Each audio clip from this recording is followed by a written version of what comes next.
para ali então edificar, para derribar, para destruir e para edificar. Deus tinha uma chamada com Jeremias desde o ventre da sua mãe. O Senhor Deus já tinha chamado Jeremias como profeta, e a Bíblia diz que Deus santificou Jeremias e deu ele as nações para o profeta. E Jeremias, quando então o Senhor chama este homem, a Bíblia diz que quando Deus ali vocaciona Jeremias, ele começa então a colocar pretexto na sua chamada. Ele começa a dizer assim, desta forma, no capítulo 1, verso 1: Ah, Senhor, eu não sei falar. Ah, Senhor, eu sou ainda uma criança. E Deus falou com Jeremias: Olha, Jeremias, não diga que tu és uma criança, porque aonde eu te mandar tu irá, e tudo aquilo que eu mandar tu falar, tu falará. E então Deus foi confortando Jeremias, e a Bíblia diz que o Senhor ainda disse para Jeremias: Olha, Jeremias, eu te pus por cidade forte, e por muro de bronze, e por coluna de ferro. Pelejarão contra ti, Jeremias, mas não prevalecerão. Então olhamos que Jeremias, ele foi levantado para profetizar para o reino norte, aonde a Bíblia diz que o reino norte naquela época estava em uma grande apostasia, a qual Deus ali, irmão, viu do alto céu e resolve então levantar o profeta Jeremias para profetizar contra aquelas nações. Então diz a palavra do Senhor que o Senhor vai falando a Jeremias, e o Senhor fala para ele no capítulo 1, versículo 11: Jeremias, o que tu vês, Jeremias? Ele diz: Senhor, eu vejo uma amendoeira.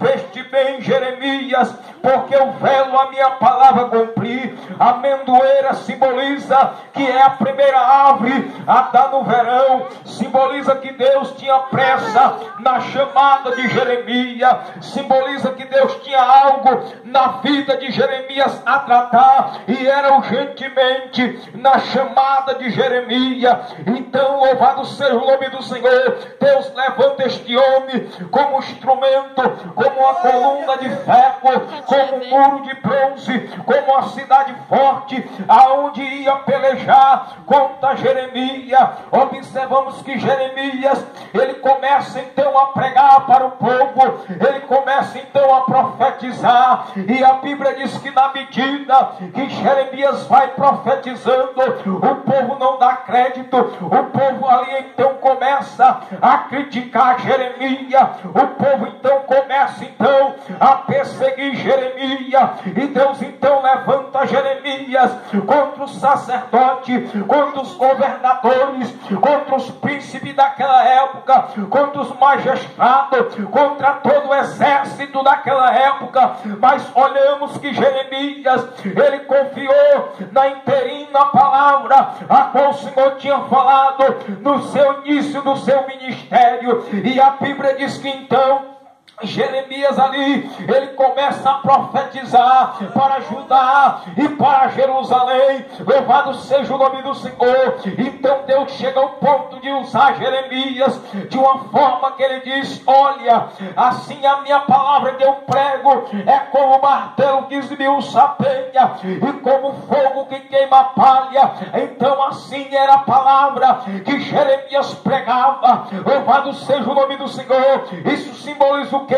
Que o coração daquele povo estava duro, que aquele coração daquele povo estava endurecido, mas Jeremias, ele continuava então a pregar, porque ele não estava ali dentro ali da vontade do rei daquela época. Jeremias ali não estava para agradar o exército de Judá e nem de Jerusalém, mas ele estava para agradar aquele a qual lhe chamou, aquele a qual lhe levantou, aquele a qual assim então lhe colocou como coluna coluna de ferro, porque sabia que iam combater contra Jeremias, mas não ia prevalecer. Por isso que então o ministério de Jeremias foi um ministério firme, foi um ministério constante, foi um ministério que não se abalou, apesar de tanta situação que este profeta passou, ali vendo ali então a sua cidade em grande decadência,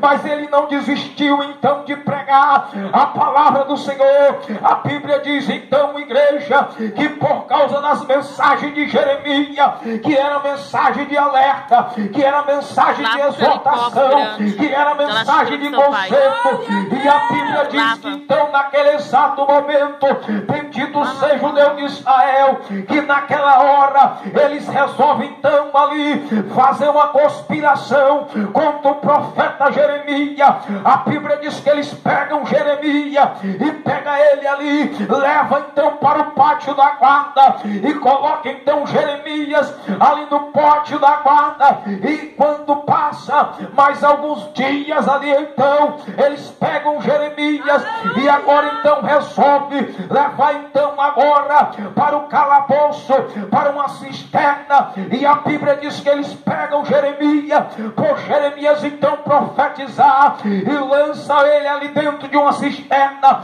para completar. Diz a palavra de Deus que aquela cisterna nem água tinha, irmão, só era lama. Então eles pegam o profeta e lançam ali dentro daquela cisterna, e a Bíblia diz que quando ali eles lançam Jeremias dentro daquela cisterna ali, a palavra de Deus fala que Jeremias ele se atola ali naquela lama e fica ali dentro daquele lamaçal ali, dentro daquela cisterna, dentro daquele calabouço, sem poder sair, sem poder se levantar. E para completar, diz a palavra de Deus que ali então dentro daquela cisterna não tinha pão, não tinha água, não tinha nada, a não ser que sequer ali os insetos, a qual ali Jeremias tinha sido lançado naquele local. E para completar, a Bíblia diz que na época que Jeremias foi então para dentro do calabouço,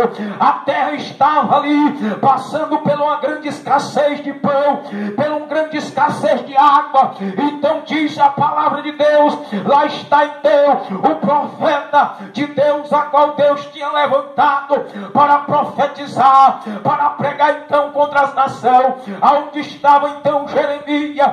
Jeremias agora estava dentro de um calabouço. Ei, eu te digo nesta noite, será se Jeremias ele foi para dentro daquela cisterna porque ele quis, porque ele era profeta, ou por então se mostrar? Não. Então aquilo ali foi uma perseguição para ver se calava a voz então de Jeremias, para ver se parava Jeremias. Mas mesmo assim Jeremias ele era persistente. Jeremias era um crente, irmão, que ali não se dava então pela intimidez dos seus inimigos. E a Bíblia diz que então naquele exato momento, lá está então Jeremias dentro daquele calabouço, dentro ali daquele local. E quando então a notícia espalha pela cidade que Jeremias está naquele local, chega aos ouvidos de então de Ebed-Meleque, que era o Eutipe. Louvado seja o nome do Senhor. E a Bíblia diz que então ali, louvado seja o Deus de Israel, que aquele eunuco, ele se preocupa então com o profeta, ele se preocupou com Jeremias então. E a Bíblia diz que naquela hora, louvado seja o Deus de Israel, que então aquele homem, ele vai até o rei e pede ao rei daquela época e diz: olha, rei, lançaram Jeremias dentro de uma cisterna, e tu bem sabe que a cidade está passando grande escassez de pão e água. Então o que será do profeta? Ele morrerá. Então estes homens usaram então assim de malicência com o profeta Jeremias. Então quando ele foi até o rei, ele se preocupou com o profeta. cisterna. Ele se preocupou com Jeremias, porque ele não queria ver o profeta de Deus morrer dentro de uma cisterna, cheio de calabouço ali. Bendito seja o nome do Senhor. E a Bíblia diz que naquele exato momento o rei dá autorização para Ebed-Meleque. Então fala a palavra de Deus que Ebed-Meleque vai até a sua casa, e quando ele chega até a sua casa, ele pega ali umas roupas velhas, os trapos velhos, os rolos velhos, então, e vai enrolando até fazer uma corda. E ele pega 30 homens, louvado seja o nome do Senhor, para então tirar Jeremias de dentro da cisterna. E a palavra de Deus fala que lá vai Ebed-Meleque. Ebed-Meleque é aquela pessoa que se preocupa com a tua vida. Ebed-Meleque é aquele que quer ver o teu ministério prosperar. Ebed-Meleque não é aquele que quer ver você atolado dentro da lama. Ei, Ebed-Meleque, ele se preocupou com Jeremias. Quantos Jeremias estão dentro da cisterna? Quantos Jeremias estão dentro do calabouço?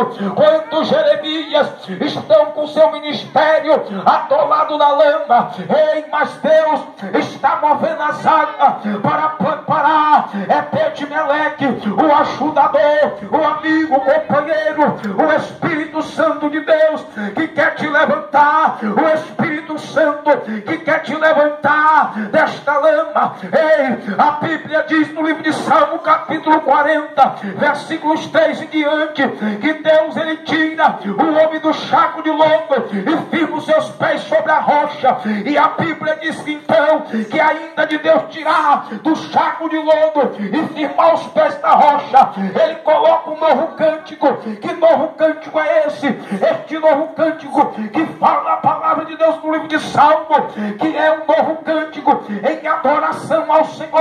Bendito seja o nome do Senhor. Ei, eu quero te dizer nesta noite, Deus ele te tirou do charco de lodo e firmou teus pés na rocha. É para adorar a Deus, é para louvar o nome do Senhor. Por quê? Porque foi ele que te tirou, foi ele que te levantou, foi ele que te chamou, foi ele que te nomeou, ainda que tu estava dentro da cisterna e ninguém não estava nem aí por você, mas chegou Ebed-Meleque, o Espírito Santo de Deus, para te tirar de dentro da cisterna, para te tirar de dentro desta lama. A Bíblia diz que Jeremias estava atolado, sem poder sair dali, sem poder sair ali de dentro daquela cisterna. Agora imagine só a situação de Jeremias, a situação daquele profeta dentro daquela cisterna. Como estava Jeremias? Imagine só a igreja do Senhor. Jeremias dentro daquela cisterna, cheio de lama até aqui, eu creio que ali a sua carne já estava ali, irmãos, apesar então da lama, já estava entrando assim já em enfermidade. Jeremias, eu creio, imagine só quando você entra dentro de uma cisterna, tem aqueles bichinhos, aquela chamichuga dentro daquela lama, que entra dentro da carne. Imagine o sofrimento do profeta Jeremias. Ei, olhamos o que tanto ele sofreu ali, tudo isso por causa da sua chamada, tudo isso porque ele ministrava a vontade do Senhor, e lançaram ele dentro do calabouço. Louvado seja o nome do Senhor. Ei, muitas vezes muitos pensam que profeta é ter uma vida de destaque, é ter uma vida próspera. Muitos pensam que ser profeta é ganhar presente, é ter uma conta bancária boa. Mas quando nós olhamos para a palavra, vamos ver que esses homens de Deus, no livro de Hebreus capítulo 11, versículo 36 e 37, que esses homens andavam errante pelo deserto, ali porque eram homens que o mundo não era digno, eram homens que não concordavam com o sistema diabólico de Satanás. Satanás, eram homens que não se corrompiam. Olhe para João Batista. A Bíblia diz que João Batista, ele começou o seu ministério aonde foi?